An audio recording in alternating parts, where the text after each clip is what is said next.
Oh, welcome on into another great edition of the sports. I'm all messed up. I'm sorry, I was reading something important. Welcome into another edition of the Voice of the Land. As I am your new terrible host, this is why Kevin is so much better than I am. And we are part of the Big Play Network, brought to you by LPB Productions, and a huge sponsor of ours is Greenies now. And we got a big announcement of that later coming up, Ryan. Yeah, yep. Awesome. We'll have So some. we'll tell you more about Greeny Sports later on. Yep. But unfortunately, we come with you guys with like very heavy hearts. And normally, this is where we would just say Kevin is out on assignment. But Kevin's grandfather, as you guys all that have watched our shows for a long time know, that he was a huge influence on him and why he does what he does with sports. As he passed away, and Edward Stanovic, he was 98 years old, a World War II vet. Um, just Kevin's hero, man. And Yeah. if you guys know like what a grandfather and grandparents mean to you, I know what they meant to me a lot.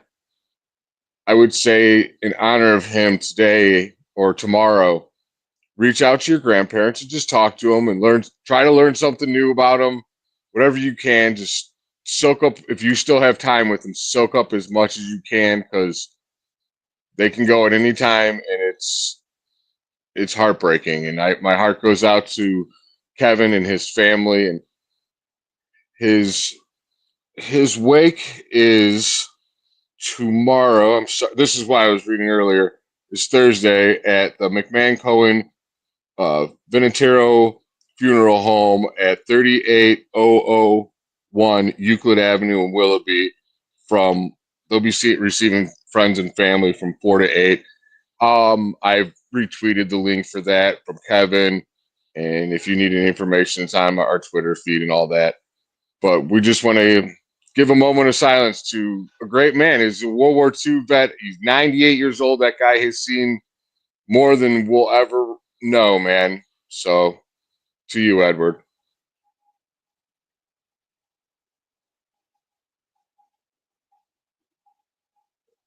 Yeah, and all day I've been trying to think how am I going to transition from this, but I mean Yeah. that sports is why we do this. It's a great escape from life. It's why I try to say don't take it too serious and all that. And we're just going to get into it. That's the only way we could do it. And Let's do it. tonight we got the Cavs are on. They're down in Miami, and hopefully they did not catch what we call the Miami flu, which is hard Right. for those young fellows that they go out and it's nice and warm, and that Miami nightlife will get you.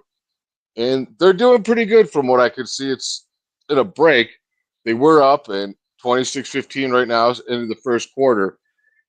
Have you been concerned at all about the recent slump they've been in? I say that in air quotes. I don't think so. I think with the injuries had a big factor in it as well. With Mobley, Okoro, and Levert out. I mean, there's only so much you can do. I would like to see the best team or one of the best teams in the NBA adjust to those injuries. I have a couple questions for Matt Fontana later on. A little hint. We have Matt Fontana on later on, but no, I'm not worried about it. I'm excited. I mean, I think the game against Detroit was refreshing, and I think tonight, like you said, we're leading by almost 10 right now, and with Garland out right now, I think we're doing pretty good. And yes, I totally forgot about that. I was totally so concerned about making sure I got Kevin's story Right, as right. well put as I could. I'm not going to lie, I was extremely nervous about this all day. But yes, I have my friend and one of the best media guys out there on the radio, Matt Fontana. You can hear him on ESPN National, but he's part of the Big Play show. He's got the Matt Fontana show still going. And I'll tell you, always positive Jay, that moniker became what it was because of him.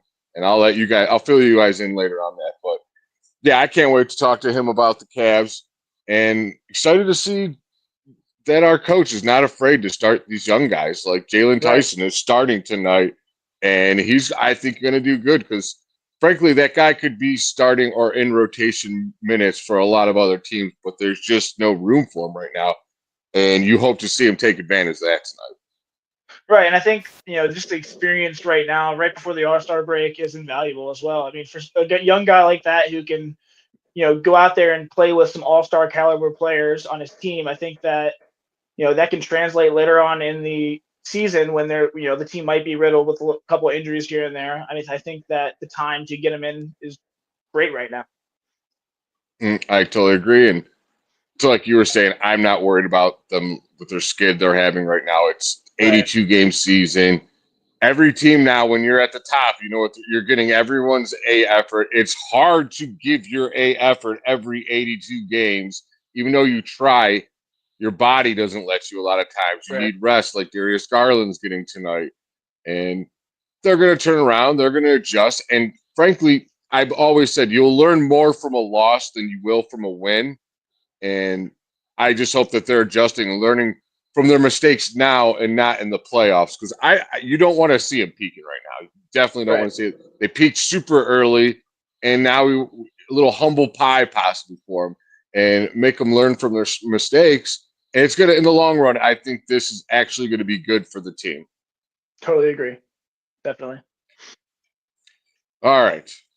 So there was some news. We were all celebrating the Ohio State Buckeyes, and someone went ahead and pissed off my buddy Ryan pretty good. And his name is Jim Knowles. Ryan, Yeah.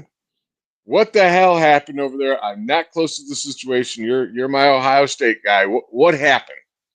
Right. All right. So right now it's he said, she said. Allegedly, Jim Knowles had Allegedly. some.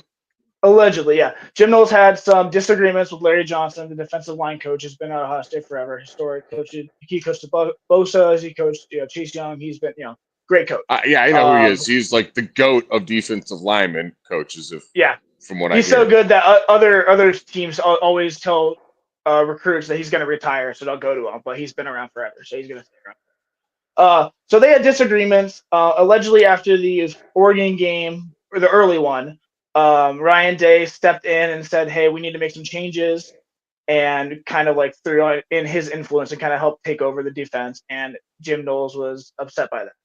I can see where he can get upset by that, but nonetheless, like there's a standard and it hasn't been being met. We need to figure it out now. So I'm glad Ryan Day did that. Um, go back to the college football playoffs.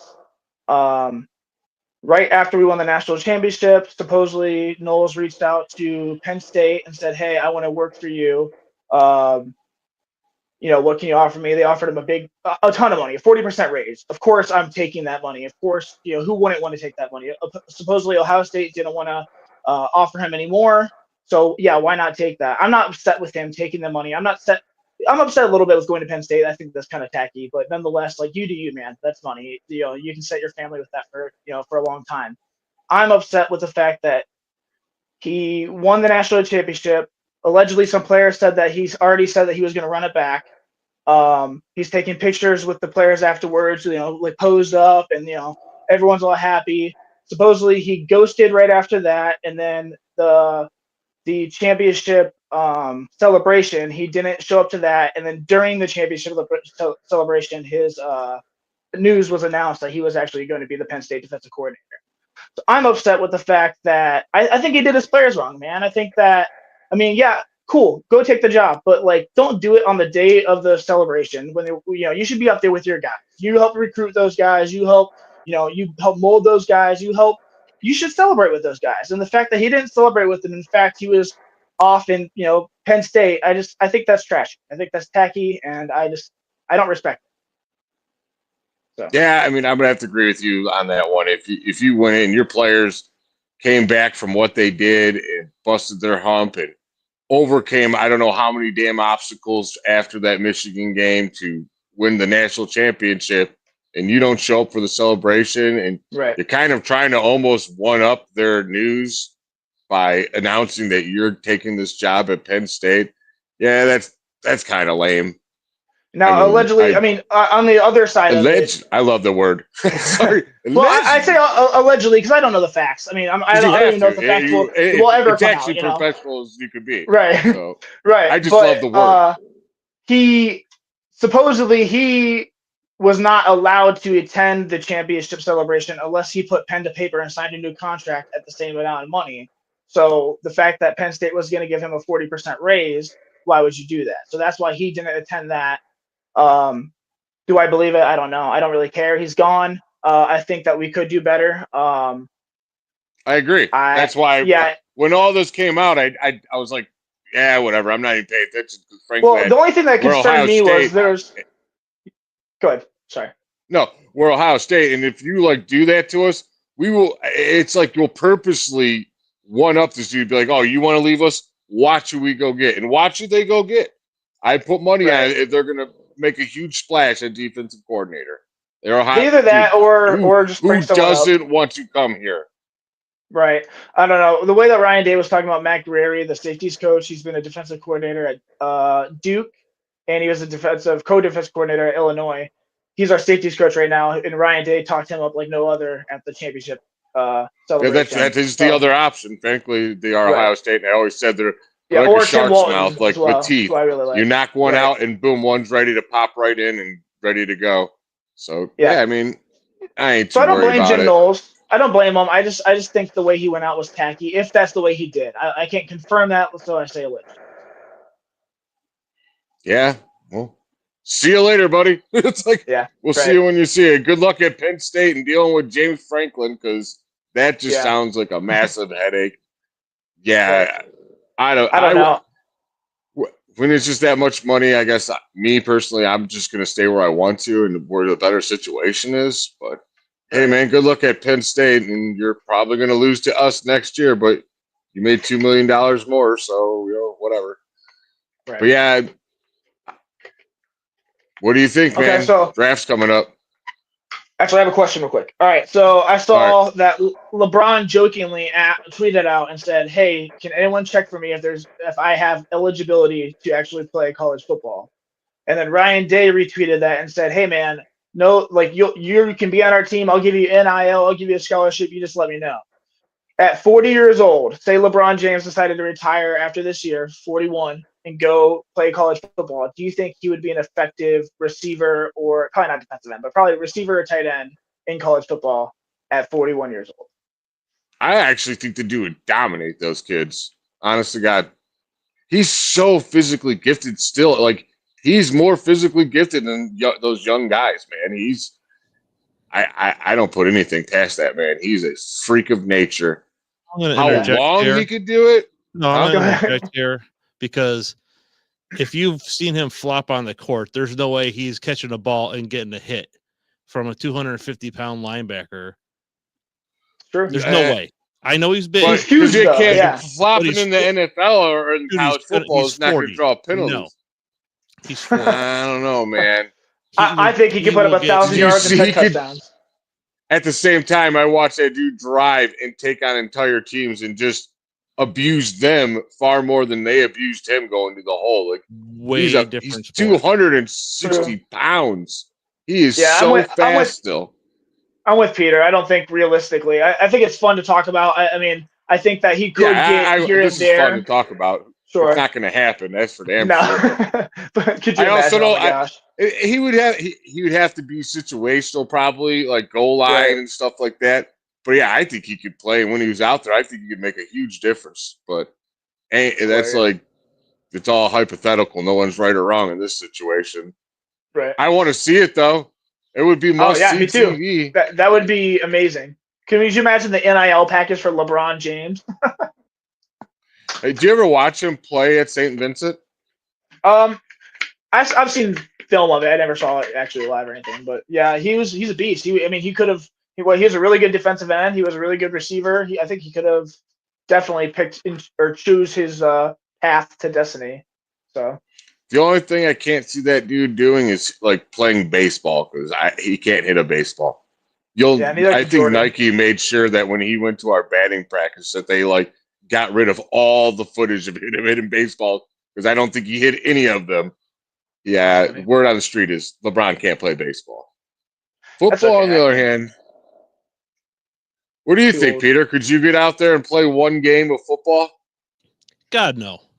And I'm just like backyard football with your friends. Not at this age. I'm almost 50, dude. A young I 27. can't either, dude. I could.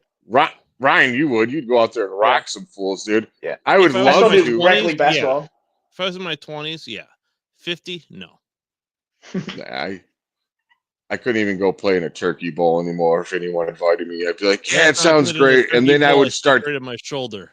So yeah, Really? I would start thinking about things. I'd be like, man, I know I got the next few days off, but I'm going to need like a couple weeks off if I play the turkey bowl. Tag, it don't matter. There's just something about football when you play it.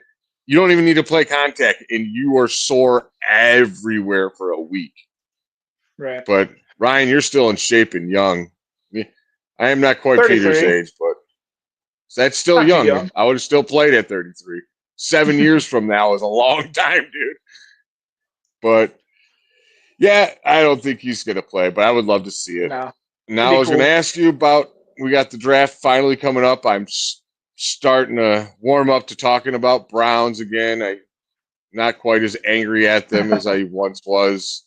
Well, Yeah. I'm still mad at them, but I love the draft. It's like a drug, Super and I'm Bowl. addicted. And I Right. start getting that itch. I'm like, oh, man, it is February, and it's March, and then it's April, and then boom, we're draft season, baby. Who at this moment, what situation do you want ideally to happen for the Browns?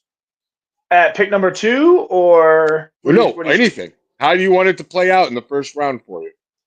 I'm saying you could trade down, and trade back into the first if you really want to. I want to hear what your absolute the last dream thing, scenario happen. The last thing I want to do is take a quarterback into. I'll say that first. All right, you don't like any of the quarterbacks. It's not that I don't like them. I don't like overreaching. In the first round, I'm saying, yeah, like. Well, even mid first round, late first round, okay, sure, but pick second overall. I don't think the value, the juice is worth the squeeze, as you say. I just don't think it's worth it. I personally, I just started scouting a little bit this week. I love Abdul Carter. I think he is a defensive end. How big is he? Because someone keeps comparing him to Barkevious Mingo, and it's kind of annoying me. I'm like, that dude don't look that skinny. I'm not sure how tall he is. He's pretty thick. He played outside linebacker 2023, and he was one of the best in the country. And then they put him on the defensive line, and he was still one of the best in the country. So he's super fast. He goes sideline to sideline. He's like a hybrid JOK that can get to the quarterback. I heard a comparison to Micah Parsons. Yes, yeah. Well, Parsons did the same thing though. He went from outside linebacker to defensive end his last. Because like JOK is small compared to him, if I'm correct. Yeah, he's big. He's very fast. I think he's an elite first step. I just think he'd be a huge asset. And I know a lot of people say like, oh, you don't have a team until you have your quarterback. We wasted all these assets and pieces, but I still don't think that is a reason to reach and panic and make the wrong decision. I don't think drafting one of these two quarterbacks second overall is the best decision for the team. Like, do you think Myles Garrett gets excited about having him more than having a rookie quarterback? Oh, for sure. First off, you'd have an immediate disruptor on the other side of Myles Garrett. You're starting him day one. He's going to take a double team here and there as well. He's going to take heat off Myles Garrett. It's going to help our defensive line so much. It's going to help our defense so much. Our secondary, here and there, you see them getting burnt. It's hard for them to get burnt when their defensive line is in the quarterback's face in 2 seconds. There's no time. I think we finally bolstered up our defensive tackles with Mike Hall. I think he is phenomenal, especially at the end of the year. Hopefully, he just keeps on the steady track and I actually did like what I was seeing from him too. Yeah. I hope he keeps his nose clean. Don't get no more trouble. Let's learn from your mistakes and forgive and forget. That's what we do. We like a redemption story. But right. I don't see too much separation. Can you see Tennessee Titans taking him first overall? I don't think so. I think Tennessee thinks because they said that they don't want to pass on a generational talent, and everyone loves this dude. And the last time the Titans were elite, they had a defensive end known as Javon Curse, and he wreaked havoc on the NFL. I don't think Carter is a generational talent. I'll say that. I think that's spit out too loosely. I think he's an incredibly gifted player. I think he could be a Pro Bowler, maybe an All Pro. He could be a Hall of Famer. You don't, that's just projecting. But all I know is he can beat the guy in front of him and get to the quarterback, and that's all I care about. And he doesn't have to be the number one guy. He's the second guy. So that's invaluable to me. Oh, I mean, it's been my dream to have another defensive end across Myles Garrett, that we don't get some at the end of the road guy trying to make a paycheck and still kind of do something. Yeah, they've been we've had driving some me complementary nuts. pieces. We've had some but they're complementary. I mean, just like, you Zadarius know what I'm Smith was saying? good. But yeah, we need someone who's young, who we can control. Zadarius Smith was good. I want someone great or outstanding. Like, I want to put the fear of God into these quarterbacks. They'll be like, man, they already had Myles Garrett, and now they added this guy. Like, are you freaking serious? Like, how do we stop this? You had everyone's like, oh, you need to score points because you have all these quarterbacks in your division. I'm like, yeah, you got all those quarterbacks in your division. No, you beat them by pressuring the living daylights out of them. I watched the most unbelievable team in the Patriots go undefeated all year, and the only thing that could stop that dude is a powerful defensive line. It's the ultimate quarterback killer. And with all these quarterbacks out there, and you ain't got one, you might as well do the best thing you can do to stop them all. And I totally agree with you. Like, I'm cool with it. If we're going to take a pick, I mean, I'd love to see him trade down to like 4 and have someone overpay and take the quarterback, and then someone's going to get Travis Hunter at probably 3, and he's a great player. I don't want them to have that because I just don't trust the Browns to be able to handle what he can do. They're either going to I don't know. It drives me nuts. I don't mind Hunter. He's a very good player. He's gifted, but is he the number one corner in the draft? No. Is he not the number one receiver in the draft? No. He's a hybrid player. So he has potential, but he's very undersized. I mean, I'm not going to be upset if they draft him. I think he is one of the best players in the draft. Like you said, though, you have to, with a guy like that, if you don't utilize him properly, he's going to not be like Isaiah Simmons was drafted from Clemson. Everyone wanted him. He was a hybrid linebacker, and he went to the Cardinals and basically fizzled away. JOK was the same reason, but we ended up being able to find a place for him. They didn't know if he was going to be a linebacker or safety for a while, and now he's just wreaking havoc. So it's those players are rare, but if you can't find a place for them and they don't find their niche, then they're not going to succeed. What about the receiver? I can't hit the McMillan, the 6'5" kid. Yeah, Territorial McMillan. I really like him. If we trade back, on draft day, it's going to be hard for me not to be screaming his name, wanting him. Realistically, do I think they should take a receiver?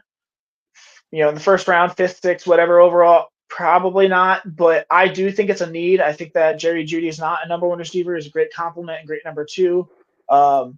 And I think he'll be a great player on this team, but I think we need somebody who can take the top off. And Ted McMillan is fast. He's huge. He has amazing yards after catch. I think he could be dominant in the NFL. So it would be hard.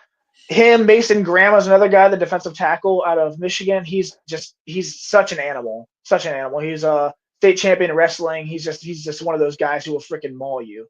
Or an offensive tackle. There's a lot of different things we could do. I think we have so many needs. That's why it's like, what are we going to do? Are we going to trade back and fill all these needs? Are we going to pass up on like top line of talent because we have so many needs?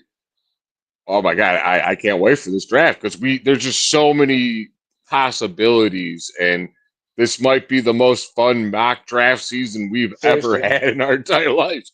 It helps that we haven't had one in 3 years. Right. Huh? I'm not saying not take a quarterback. I would like to take a quarterback later. Even at 33, if Will Howard is a guy, you're taking a quarterback somewhere in this draft. For sure. And I just hate that people are saying, well, if you take a quarterback and not, if you don't take a quarterback 2nd overall, then you're not going to get a franchise guy. There's guys, all throughout, Brock Purdy was Mr. Irrelevant, and he's, just slinging it all through the playoffs every year. If they have their guy, go get him. I think at 33, it would be a perfect chance to trade up just so you get that 5th-year option and go get your guy. Go get Will Howard, Jackson Dart. I personally don't think we should get Jalen Milroe. I think his accuracy is not very, very good. And it's not his accuracy isn't off like they said Josh Allen's was. I think his is a lot worse than Josh Allen's Right. was. And I'm not saying he that's won't be just a me. bad quarterback. He's just so developmental and so raw. We don't have time for that dude. We need to find someone who's just got his skills a little bit more honed in, a little bit more accurate. I just need someone to complete the passes. I don't care how fancy they are. Just throw the ball to the guy and complete the passes. Yeah, you like last year Atlanta, how they drafted Penix where they did. It's because they had Kirk Cousins. They had the ability to let him sit for most of the year and eventually let him start. And Yeah. I think Jalen probably even needs more time than that because the other guy had a lot of years in college. Right. But yeah, I mean, it's definitely exciting. Me personally, I want the receiver. I'd like to see somehow that they trade back twice and take the receiver. I'd be so So happy. it won't happen. No matter, Yeah. dude, I'm sorry. It's not going to happen. I never Right. get the picks I ever want. It drives me nuts every single year. I get these draft people. I fall in love with like a player every single year, and we've yet to take that person Right. ever. Last one was I probably Saquon was my laugh. Like, oh my God, this dude is an absolute stud. And I hate taking running backs in the first round. I never want to see it done. I wanted him that year so bad. And I think we did still pick correctly for what a team building. Obviously, we got Nick Chubb that year, so definitely picked right. But man, Right. look at what he's doing right now.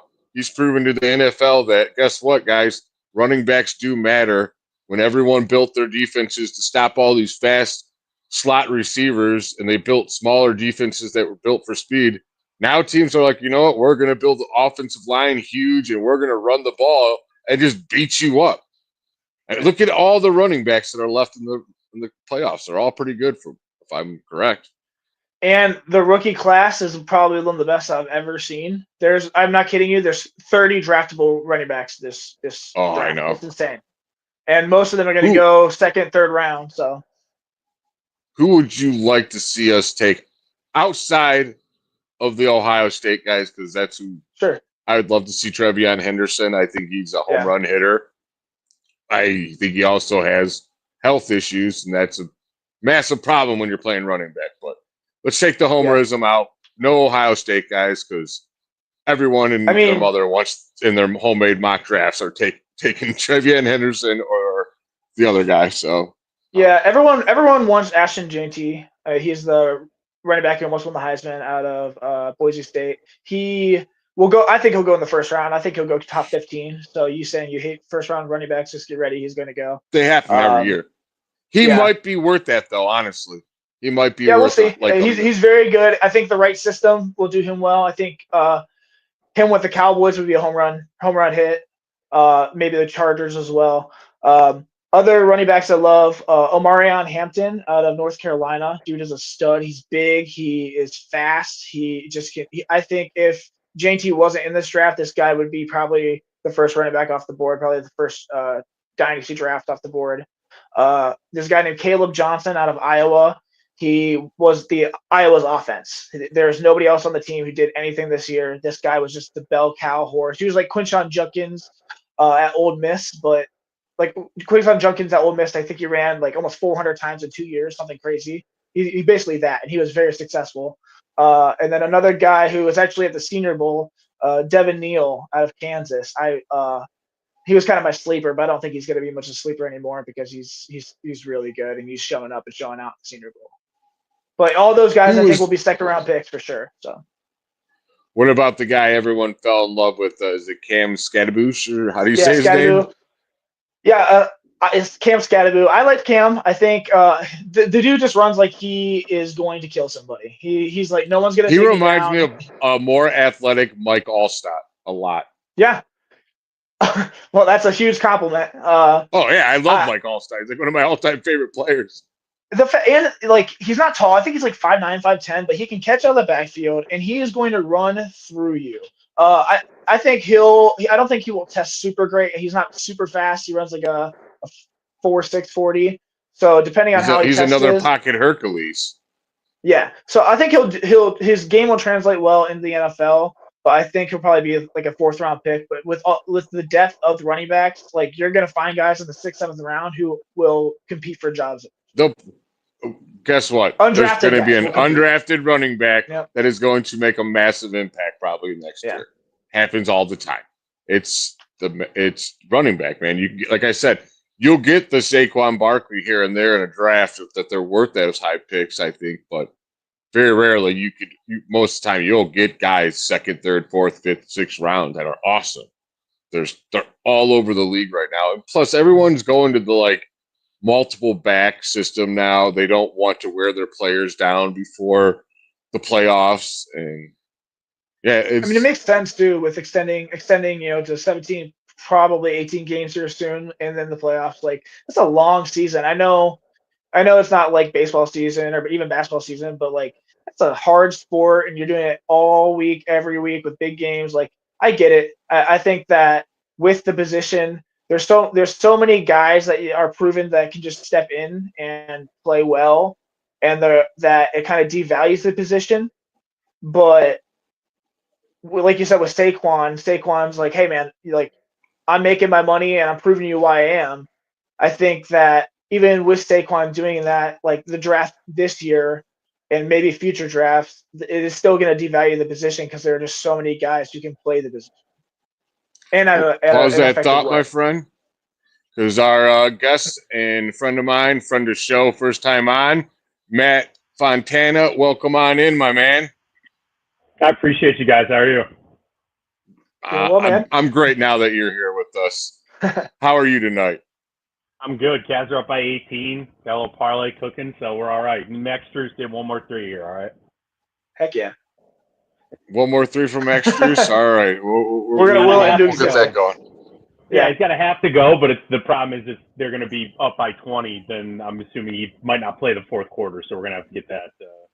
It's kind of like the hard thing. It's like you want the Heat to stay in the game a little bit, to keep the starters in there, but it's a good half for the Cavs so far. How's the rookie doing? Because I've been obviously doing the show with Brian. I haven't been able to look over to the side. He's had a couple of plays. I mean, he had like one easy, quick little play. It's really interesting. The Cavs are shooting horrible from behind the arc again. So it's like they're, for the second game in a row, going to try this. We're not going to shoot well from 3, but still find ourselves up by 20. Now, again, that's the Pistons, and the Heat are a little bit better, but they're really not shooting all that well from 3. It's just been a lot of Mobley and Allen down the middle. Mitchell's already got 14, so good start for the Cavs. It's been pretty solid. Well, that's good. Now we're at halftime, 59-41. Good stuff. Good stuff. Nice. So are you worried about at all? Are you freaking out on the skid that they're on right now, Matt? No, I think they're tired. I think they're hurt. I think it's changed the rotation so much where you're just missing guys like, I think most Cavs fans understand how important Dean Wade is to this team now. I think Dean Wade is more important on the defensive side of the ball than he is. Yeah, I mean, again, he can hit some clutch threes. Like, he's been really, good with that. But you got a 6'9" guy that can get out on the wing and defend. You need that. You need that bad. And LeVert just changed some of the rotations. Okoro, I just don't feel like he's ever gotten back into his groove. But I think they're hurt. I think it's changing the rotations. And I frankly think they're out of gas. I know Silver came out today with his comments of maybe they should look at 10-minute quarters and all that. I mean, Cavs are just a tired team. They played a lot. They've had not terrible. They had the one West Coast swing, but I just think you get them some rest, get this All-Star game. I know some of the guys are going to go, but get them some rest and understand just keep pushing for that 1 seed. There's no grand ideas of 73 or anything like that. Just get your 60 wins or whatever it might be. Get that number 1 seed, and that's all that really matters. Yeah. Are you worried about you're a young team? Oh, go ahead. Sorry. Are you worried about longevity going into the playoffs? If they're tired now going into the All-Star break, yeah, that's a nice break, but I mean, it's still half the season practically over. So. Yeah, and I mean, I think they had to learn a little bit last year on kind of really how important it is for them to be healthy going into the playoffs or have some of that juice left. I mean, granted, it's just these past couple of years, it's just been big injury after big injury. Now, again, they kind of avoided that to this point. They've got some of these minor injuries that they're dealing with. So as long as they can avoid that, I think they'll be better off understanding, what they need to do for the playoffs, but also what Kenny Atkinson's been doing. He doesn't like playing his guys 30 minutes on nights. They're getting some of these blowout wins to sit down Donovan and the rest of them. They sit Garland tonight to get some rest. Like, I think that was a big focal point for the team, was to get ready for the playoffs and understand we got to be fresh when we get there. So I think it's a combo of they're playing well, They're blowing some of these teams out, but I think it really is an emphasis from Kenny Atkinson to get these guys some rest. So hopefully that trend will continue. And I hate to say, I'm also like kind of even starting to scoreboard watch to be like, as long as the Celtics can keep getting knocked down, like if we keep a 5-game lead over them for a while, then we can start kind of coasting here on some of these games, and that'll be clutch. Conveniently, when we are skidding, they're skidding at the same time. So that helps a lot. Yeah. And I totally agree. I think health right now for a team that in the position that they are at the growth where they're at, they need to win a championship together. Once you get 1, 2, 3 championships, okay, let's go for 73 wins like the Warriors did. Then you start going for new, bigger accomplishment. Right now, that ain't important. Get the 1 seed. I don't care if you get it by 1, 2 games, 3, 4, 5. Just get the 1 seed, get that home field or home court, and let's make a long run. Odds are, if we're being real, they're probably not going to win the finals, but you really never know. Like I say, there's no one like LeBron in his prime, Kobe in his prime, or Michael Jordan in his prime to stop them. And usually those are the teams that have the long runs, when you have that unbelievable superstar that can take a team and beat anybody with them. And Jason Tatum's great, and the Celtics are an amazing team, but I don't think he's any of those players. No, and I agree with you, Jay, because it's like you look at Jokic is the best player in the game right now, and the Nuggets. I'm like a bit of a defender of theirs. Like I think they should be a lot better than they are. They're not the 1 or 2 seed right now.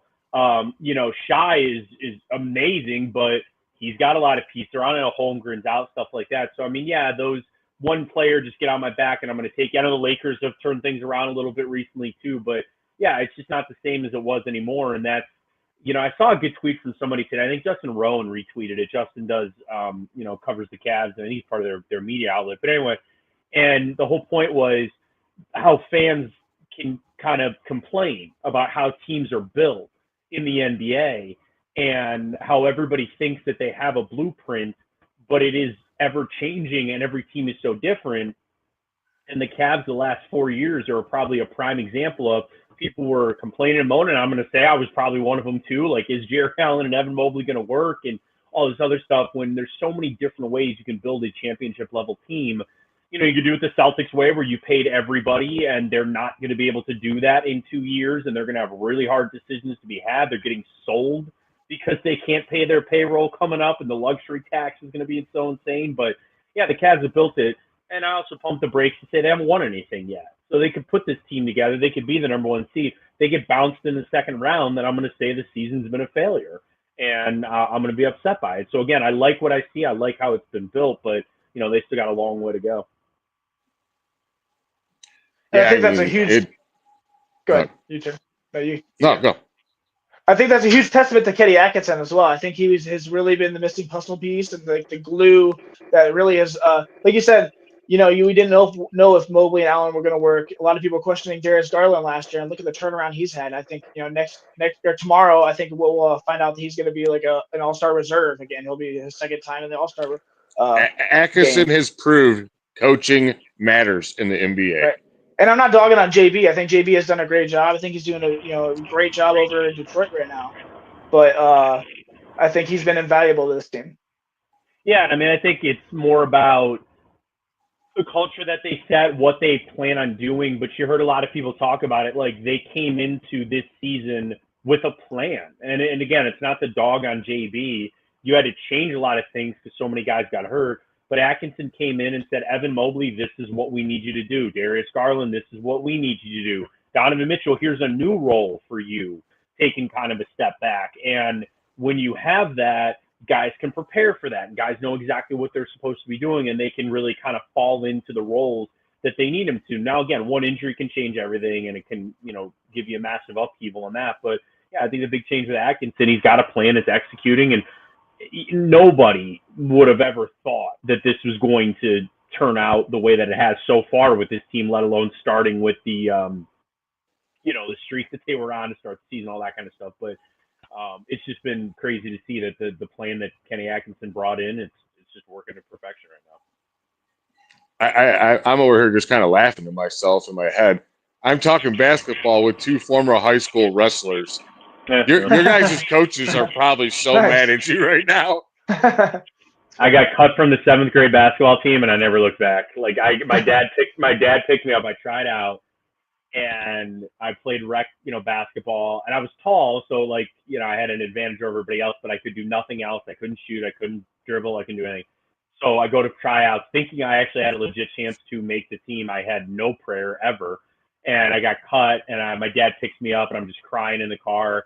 And my dad was a high school wrestler at Maple Heights, like where they were winning state championships and one of the greatest programs ever in Northeast Ohio. And he just turns in the car and he goes, "Yeah, you probably don't want to hear this right now, but we'll just go get your wrestling shoes tomorrow and it'll be okay." And it all worked out. So yeah, it works out that way. I mean, I feel like that's the origin story of wrestling many wrestlers. So yeah, everybody tries out for basketball and yeah. then it just doesn't work. And I don't know. I mean, back in the day, like I know there's a lot more other winter sports right now, but it's basically like, yeah, if you didn't do that, we had a swimming and diving team, but I can swim. I wouldn't say I'm very good at it, and I'm not going to dive anymore. So it was like, yeah, if you didn't do that, then you pretty much showed up at wrestling practice. I went to Royalton, and that was before they were good at anything. And I didn't do any of the sports, unfortunately. We had the worst football team I've ever seen. Our wrestling actually was pretty good back then. You guys had some good guys. Cause I always would run into a guy who's a state qualifier out of Royalton. Him and I had the same weight for a couple of years. He was good, and yeah, sorry Jay, we beat you up in football a few times too. So yeah, that's because I didn't play, unfortunately, for exactly. you guys. You would have helped. Trust me, you would have helped that team. Oh, I know. Trust me, I know. But there's been some huge news actually in the wrestling world for CSU. They just had their wrestling department just cut. Like, there's no wrestling team, and I didn't know that. And Matt, I'm sure you know who went to CSU wrestling. They're trying to get Stipe to try to get some sort of just public, like not publication, but like try to get some love for it to try to raise money. And it's actually the second time that Cleveland State's wrestling program has been cut in the last, I think, 10 years, something like that. Like it's been cut before, like not that long ago. And I know, there's a couple people I follow. Shout out to Sean Fitzgerald because I follow him on Twitter and he's big into the wrestling scene. And they're deep diving on this stuff, and they're like, the basketball, and again, I'm not trying to compare, I'm not trying to like talk crap or anything, but it's like the basketball program lost Cleveland State $3 million last year. The wrestling program actually made them a little bit of money. So it's like how you cut stuff, why you keep stuff. I hate it. It sucks because, yeah, a lot of those guys are trying to transfer out now. And politics. And, it's exactly. It sucks. So I know that there's efforts afoot to try to save it again, but it's also like if it's been the second time it's been cut in, I'm sorry. Years, if you produce not good. the greatest heavyweight UFC fighter of all time, you get to keep that program forever. In my opinion, I would say so. I would agree with that. Yeah, I played college football at Malone University, and then 2 years after they abolished the program there too. So it sucks. What did you do there? I played safety, but I didn't do anything bad. No, I'm saying I think it might be your fault. Probably.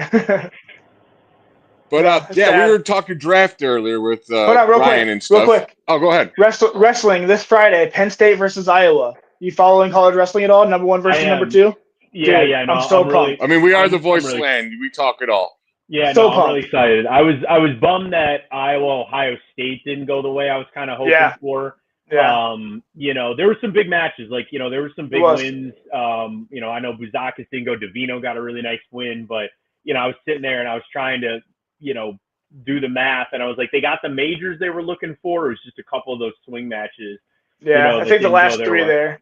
Yeah. Yeah, and it was tough because Feldman. I mean, I know Cater he's a beast. I thought Feldman was going to win that match. The match was already decided there, but yeah, I mean, Ohio State, I think they're going to be really good next year. They redshirted Welsh, and they got a couple of recruits coming in. Like, I think they're really setting up for next year. Not to like wish D'Amelio and Carcharla out there, but I think they're going to be really studs next year. Dude, we got to talk more wrestling. This is so much fun. I don't have anyone to talk wrestling with. I don't have anyone to talk. Like my father-in-law, my dad, my uncle. Like, we all watch it, and we're all pretty in tune with it. But yeah, like of the obscure sports that I have an obscene amount of knowledge on, it would probably be Ohio State wrestling. That's awesome. Yeah, so shout out. We pretty much are the Ocho of the podcast world. We talk it all.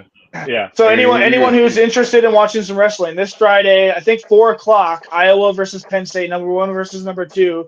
Penn State's coach Kel Sanderson, one of the best to ever do it, the first guy ever to go completely undefeated all 4 years at Iowa State. It's going to be a battle. It's going to be awesome. So you guys should check it out. So that's And my for the plug. record, if any of you guys ever that watching this think you could wrestle any random person that's wrestled in high school, you're mistaken. The one time, my buddy, he wrestled for Ed's, and we were drunk one night, and we were like, "Oh, Jay, you're pretty tough. Why don't you wrestle?" I'm like, "Sure." He's literally 50 pounds less than me, and at first we were like tussled up. So, and I just tossed him, and he was like had a smile on his face. When he got up from tossed, his face was no longer smiling, and it was over like that for me. I'm like, okay, I'm good. You guys know what you're doing. Holy crap. Yeah, those Ed guys, they know what they're doing down there. There's But an old yes, Best sport in the saying. world. There's an old saying. It says, "Once you've wrestled, everything else is easy." So. Yep. oh yeah, I agree. Like if I'm wrestling someone that's never wrestled, it's pretty easy. Yeah. Once you wrestle someone that's like truly wrestling, they're good.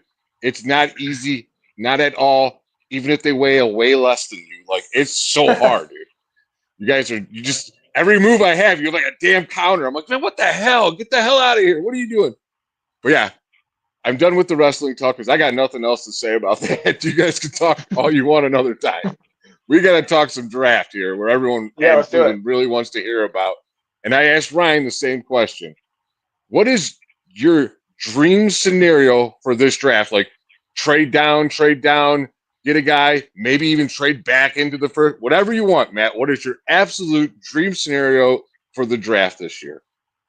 Cam Ward is there at 2, and they can just take him whether the Titans take Shador, whether they want to take Abdul Carter. If Cam Ward is there at 2, run up to that podium, turn that card in, and don't think about it. I don't think he's going to be. I think he is going to go 1 to the Titans. And, I understand that a lot of people are saying this draft class, like Cam Ward, Shador Sanders, they're 1, 2, they'd be 6 and 7 last year. I agree with that. I completely understand what they're talking about. But I do think that there is a gap between Cam Ward and Shador Sanders. Neither one of these guys are going to be perfect. And even a lot of the guys that came out last year weren't necessarily perfect, but there was a lot for them to work with. And you saw what Jaden Daniels did. And you saw what Bo Nix did. And you see what Drake May did. The Browns need a quarterback. I want Mason Graham. That's great. Abdul Carter would be great. I don't need a D tackle. I don't need a defensive end. I need a quarterback. And if there's one here that as long as they see him high enough to be great, which I do, to take with the 2, then I'm taking Cam Ward. If he goes 1, yeah, try to trade back, try to sucker somebody in to come up and get in Shador. The problem is with trading back there, then you would be giving up on like a Mason Graham, who I'm actually a little more excited about than Abdul Carter. But if you can trade back to 4, maybe one of those guys are still there. I'll listen to Travis Hunter. At the end of the day, the biggest thing about him is that he can play both ways, right? He plays offense and he plays defense. Nobody cares about that in the NFL. Nobody does. Mm-hmm. And these scouts are not going to sit there. There's no more Dion out there. No. And it's like, yeah, he could return some punts. In my opinion, I think he's going to play corner. He's a 6'1" receiver. He's fast. I'm not saying he's not. I think his future in the NFL is at corner. Can you mix in some plays with him on offense? Sure. Is that enough for you to sit there and hype him up and say, like, yep, he's the greatest player to ever come out? No, of course not. But and I'm not, trying to say that Travis Hunter is not going to be a good player. I think he is going to be a good player. I think he's going to play corner. I think there's a little more hype there than substance. So again, if you can get some people to come up and great offensive tackles, I'm not really sold on Banks or Campbell. There's some other guys, like I would keep tweeting about Gray Zabel, a kid out of North Dakota State. Yeah, really good. Both it. the tackles out of Oregon. I take either one of those guys later. So like there's guys later on to take as well. So like, yes, this draft is viewed as kind of a down one. I think there's a lot of D tackles. I think there is a lot of running backs to be had. So for me, I'm taking, if Cam Ward's there at 2, I'm taking him. If you can get a trade, if he goes 1 and you can get a trade, fantastic, do it. If you can't, that's fine.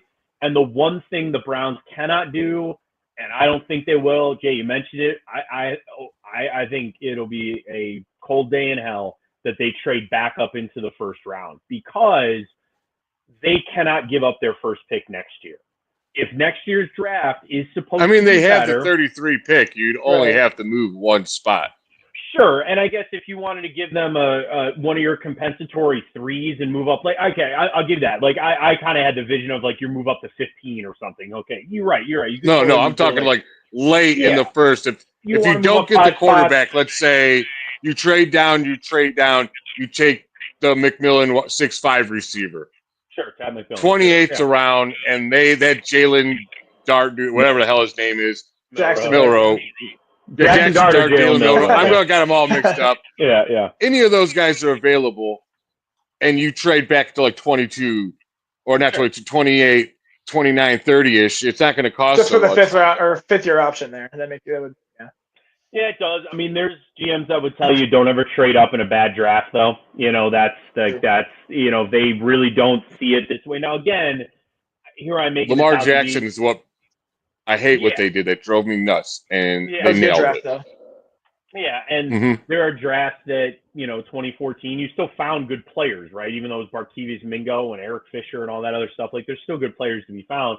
And if they can acquire picks for more in that 3-4 range and kind of really stock up in some of the good players here, I think they can do that. But they got to keep all their ammo for next year, because I think if you draft a quarterback, if you get Cam Ward, I probably am going to say sit him. I'm usually in the camp of sitting a rookie quarterback for a little while. And then eventually you start him. And if it goes really bad, then you're going to have to be in a position to pull a Josh Rosen, right? What do, right? They drafted Josh Rosen in Arizona. They gave him the year, played, first overall pick. We're taking Kyler Murray, and you got to move on from Josh Rosen. I don't want that to be the situation the Browns are in, but that's why you got to keep every pick that you can for next year as well. So dream scenario, if Cam Ward's just there too, don't overthink it. Take him. Get me Travion Henderson. Get me some other running back in the middle rounds there. Go offensive tackles, some linebackers. I think this receiving core, this receiving group, not all that good. There's some gems you might be able to find a little bit later, but I think you stock up on D tackles and offensive linemen, running backs, and draft a tight end. They're going to draft a tight end. Mark my words, a really good tight end class out there. Yep. There's quite a few at the Senior Bowl. They're going to be taking a tight end at some point too. Speaking of Senior Bowl, names that you're watching right now, can you drop a couple positions, quarterback, running back? Yeah, I mean, I think the biggest thing. So the running back, I'm a big Ollie Gordon fan. I just have been since he's been at Oklahoma State. He had a really bad year, Right. but he's big. He's 6'2". I like the speed there. A lot of people are looking at Trevor Etienne. He's obviously Travis's brother. He's a little small. He's only 5'8", but he's lightning quick. He can catch the ball out of the backfield. So both those guys just being at the Senior Bowl. Offensive line wise, I mentioned Greg Zabel. He's a guy that you see on these clips over and over again. He's 6'6". I love his footwork.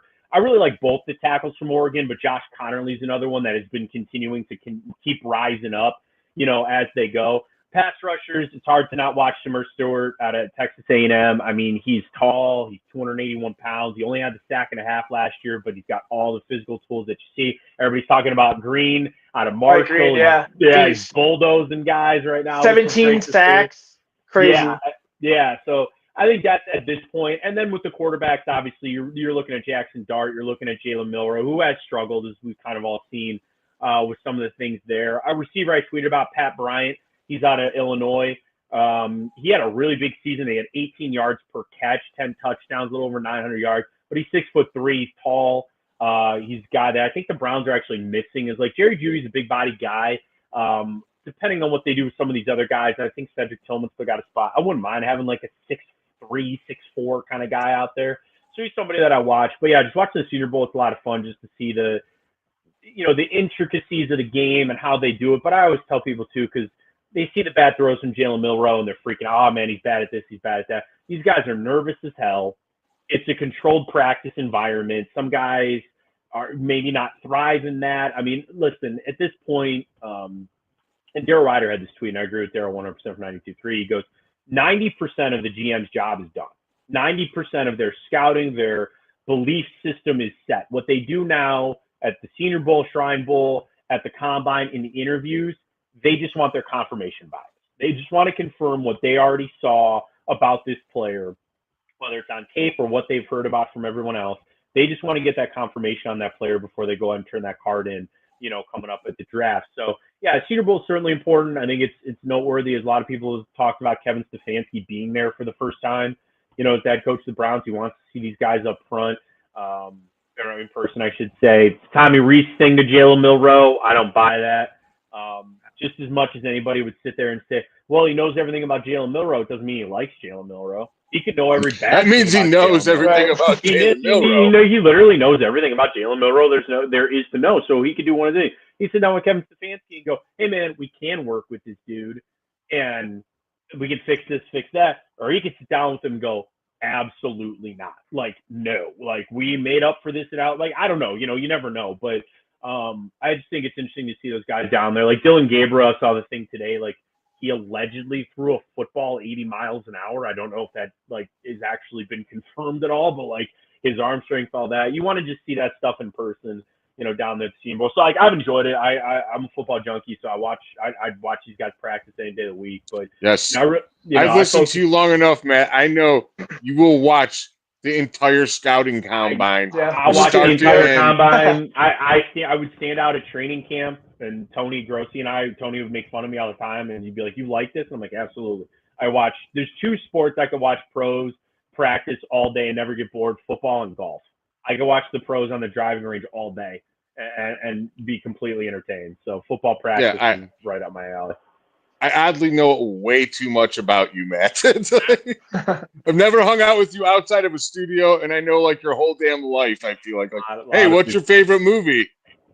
Well, you and I are pretty close on that. So yeah, and it's the greatest movie ever made, Jaws. But fair enough. Yes, like I said, I wanted to talk about like, dude, Ryan. I know you listen. You're more of a 92.3 guy, but if you could have went back in the time and listened to 850 when they had Matt, our friend Casey Coulis, Gerard Cherry, and Tony Rizzo.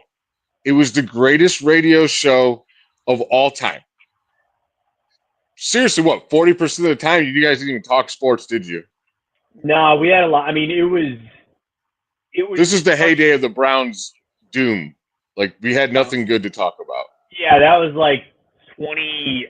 I think I got there like 2014, 2015. And then certainly there 2016, because I remember the parade. And then I think Drod and I went with Emmett like 2017, 18, somewhere around there. But yeah, it was crazy because it was just like a collection of just, it was like the perfect storm of just like putting us all together just in our different stages of life and what we were into and what we were doing. And, you were just starting. Yeah. Like, I was literally your first. That's the reason. Always Positive J, it was made on Twitter, is because I was originally the real Jay Banky, and thanks to you, Matt, I had found out the great Gunther Banky in the 6th round was drafted by the Cavs. The only person I've ever heard with my last name in sports was drafted by the Cavs. Great last name, by the way. But, yeah, you guys were nuts, man. It was hilarious. And the Cabrewing conversations. Oh, always about Jay, because constantly this poor dude, you were just starting off, and you're not Tony, you're not established, you're probably pooping yourself every day because you're dealing with the biggest name in sports radio in Cleveland every day. It's not easy as you guys would think behind the scenes. Like, he makes you a perfectionist. And everyone on Twitter, it was going after Matt so bad. Like, and most of them are just trying to joke, but when you have thousands and thousands of people doing it, and you're just new in the business, like, I was just like, oh my God, this poor kid. Like, I'm like, all right, I'm never going to be mean. I'm never going to call people out of their name on Twitter. I'm just going to try to be always Positive Jay. And that's how it started. There you go. And that's the beginning of it all. It's because of you, Matt. Yeah, I mean, it's weird because, like, I look back on it now, and I would probably hate myself too. Like, if I was a listener, like, I was 25. I fully admit, and I've told this to Riz, I never really understood, like, the gravity of that situation that I was literally producing and on one of the biggest shows in town. Certainly, I think at that point, the biggest sports show, in the town. And I never really fully grasped that. Like, I just don't think my 25-year-old brain could at that point. So I No, just you're going did day to day, just trying to survive, man. Yeah, I mean, I knew I would say this, Riz has always looked out for me, and back then wanted me to learn, taught me things. Like there were mistakes that they lived with, that they understood. It was kind of for the betterment. I still to this day owe so much to Riz, for all that. But yeah, at that point, I never really. It's just kind of like one of those things. You're in it, you're doing it, so you don't really have time to reflect on it or think about it. But I look back on it the mystery sound, everybody, and there's still people that probably hate me because of the mystery sound, and I probably hate myself, because I'm sitting there yelling at people and I'm sitting there hanging up on people and doing all that. I was playing a little bit of a role, sure, but I hope people had fun with it. But yeah, I mean, I'd look back on it. I don't regret any of it. I had a lot of fun with it. It was awesome, Dude, but it's what got me hooked to sports talk radio big time. And the very first time I ever come down to the studio, you brought me into the room and showed me the board, and I'm just like, wow, like a little kid. So I always appreciate what you have done for me and helped me lead down this road. One question I always wanted to ask you, because when Casey Coolest walked out on the show, what the hell was going through your mind? Because a lot of people, one thing, Ryan, you'll learn about radio is when you think it's a bit, it's not. And when it is a bit, you won't know. Yeah. This was not. There was a legit fight between the main producer and Tony Rizzo. And he's like, oh, you think you can do it better than me? And he walked out. Yeah. And I'm just like, so I was man. Casey would run the board, and I would sit behind him at the phone screener desk, and then Gerard and Riz were in the other studio. And it was kind of my fault because it was about running callers. And Casey's great for so many things. And this is the thing that Riz loved so much about Casey was he won't break the rules. Well, he would never break. It wasn't even so much that. He was a man of principle. I'll tell you that. But he, as the producer, only ever cared about how the show sounded, as his job truly should be. What are your levels? What music are we playing? And part of that was when callers would drown on and they would go on too far, or they wouldn't be ready, or they'd go to it and they'd have to, fumble and put their earpiece in and all that. That's why Riz loved Casey, because he could just trust Casey implicitly about the sound of the show. And that's what drove Casey up a wall, was we would take calls and people wouldn't be ready, or they wouldn't have an idea, or if we were guessing for the mystery sound, they wouldn't have a guess and Casey finally had enough, and it was super awkward for me to sit there, because it's almost like, it's like two of your friends fighting. You don't want to have to pick a side in this. So you're sitting there, and Casey had to get out. He left, and I had to jump on the board. I knew how to run the board, and I'd fill in and stuff. But yeah, that was one of the many days that I literally vividly remember that. I remember when I was doing at work where I was standing, and I just stopped. I'm like, he really did leave. You could hear it in the voice. These two are fighting at each other. It was, dude. It was Jerry Springer on the radio, Ryan. I swear to God, I wish you'd go back and hear this stuff. Well, and we there's got to be some archive somewhere. Yeah, I'm sure it is. I do. You could go on the Land of Man, but they ain't got all the best stuff that they had on. Well, and it only goes back so far, but there. Yeah.